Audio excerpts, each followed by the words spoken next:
seems to be from Kentucky for hearing me. I can't, it's an act I can't follow. Except to say that I come from an ethnic group that was persecuted and dragged from their homes and starved and beaten.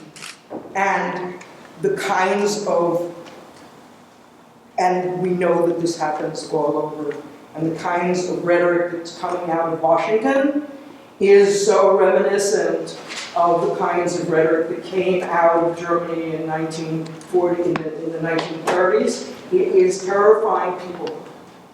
It is not just the Jews, it is the Muslims, it is the Mexicans, it is everybody who has ever come from a country who knows about and remembers, and I don't know whether you people remember the history of the Jews or the Irish who were starved by the English because they took away the potatoes that were the food for the Irish. There were signs here. I'm not even reading my testimony. There are signs in the United States: no Irish need apply. No Catholics could be part of government, run for government office. This is oppression of the very most basic part. When you have a citizenry who is terrified to go out of their house or to go out of their environment without documentation, which has never happened in the United States. I go to the voter to vote these days, and they say to me, "I need your picture ID." Well, guess what? Up until I am 72 years old, and up until 10 years ago, I never had to give my voter ID.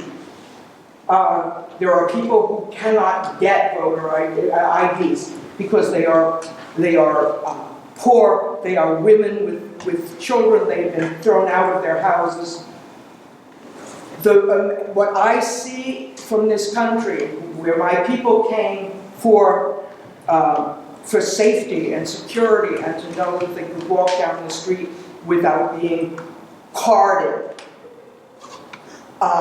If you read anything about Europe, people had to carry papers wherever they went, identification papers. They had to carry them to go to a hotel. They had to carry them on their person. If they didn't carry them, they were arrested. This is what's happening in the United States, and nobody, luckily, people are finally waking up to the fact that democracy is not a spectator sport. That we have to be careful about the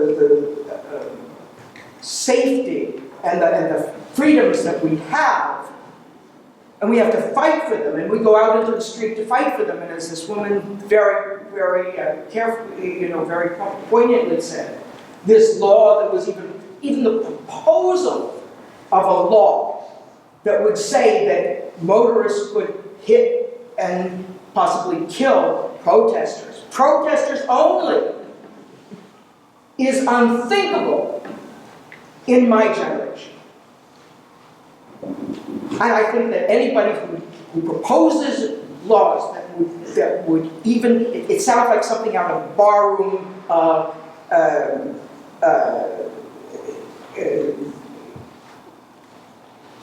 conversation.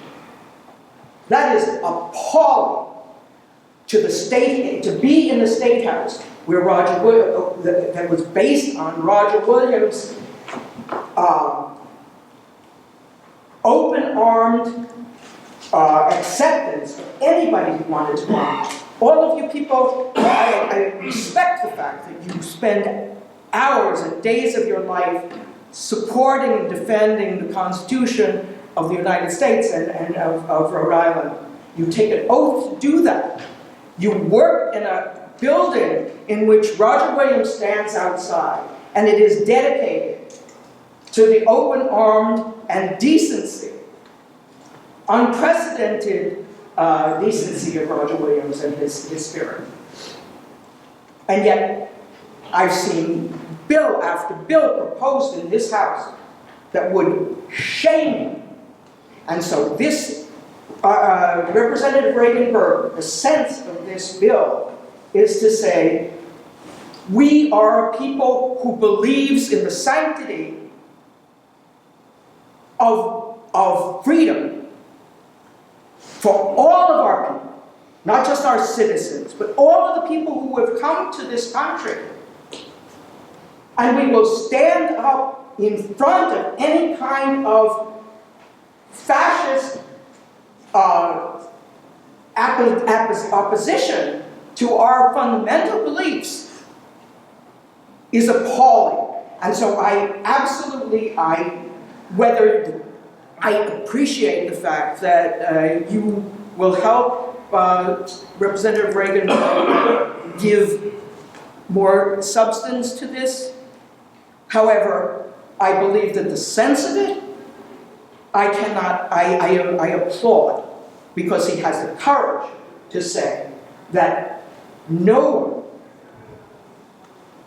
who calls themselves a believer in a higher power of whatever stripe